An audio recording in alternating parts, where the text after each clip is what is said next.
foundations are just wonderful. There are 30 in the range. 5 of those are suitable for darker skin tones.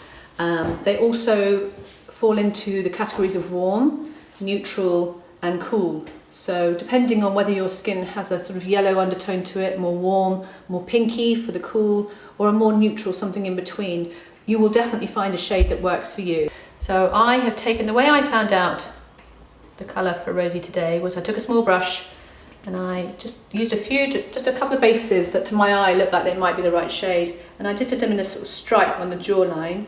I waited a few moments for the product to oxidise because it sometimes slightly shifts the colour, and then once you feel like that is blended, it should sort of soften into the skin. You shouldn't be able to see that line. If it's still appearing on top of the skin, it's slightly the wrong shade. Taking my Kabuki brush, and again, as we did with the mineral veil, just working the product off the mirror, and again starting at the jawline, I'm going to, it just immediately just loves the skin. It goes on, there's no sense of it having to, I have worked quite a lot with other mineral ranges before, and they don't always do it like this. So that's the joy of this range. It really does just glide onto the skin. I can't think of another word that describes it more effectively. It glides on. So I'm working it in small circular movements, again around the face. And what you want to do really is just create that neutral, sort of even palette, and then you can start to apply the colours, the bronzers and the blushes to start to enhance and sort of dress the face, as it were. But again, it's not feeling heavy, is it? No, it's not chalky at all. No.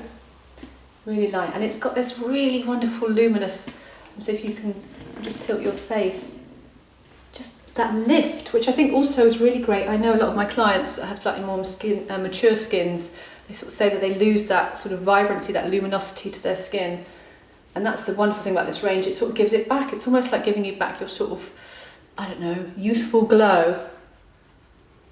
And we know how empowering makeup is. Like a good haircut or a nice outfit, it just helps you feel good. It's not about vanity, it's about really sort of just starting the day feeling the best you can feel. I'm taking a small brush, taking a little bit of the product now, and I'm just buffing it around any areas that sometimes get a bit of discoloration. The nostrils, sometimes you get some open pores, a bit of redness, broken veins.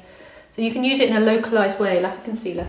Just working it into the skin, but it's just, again, it's so easy to use. That's what I love about it. It's not like you've got to get this technology under your belt. I think the thing is about not being fearful, having a play, taking it over the eyelid, just again building it up. And this allows you, and so Rosie's got very beautiful skin, it means you don't have to really layer up the base. You can just take it to any areas that you want a little bit more coverage. I just love the way it just takes to the skin. It's so easy to blend. Some powders, they don't always do that, and they can end up, like you said, looking chalky or sitting on the skin. But this is just beautiful. It's so sheer, so workable. Okay, so that's our lovely base. So we've evened out Rosie's skin there, and it's just looking gorgeously flawless. And now, actually, you could leave it there. That's the lovely thing about this range, that you find if you want to just put a bit of the Fairy Godmother, a bit of bronzer on, and that's the look for you. It's entirely up to you how you work with it.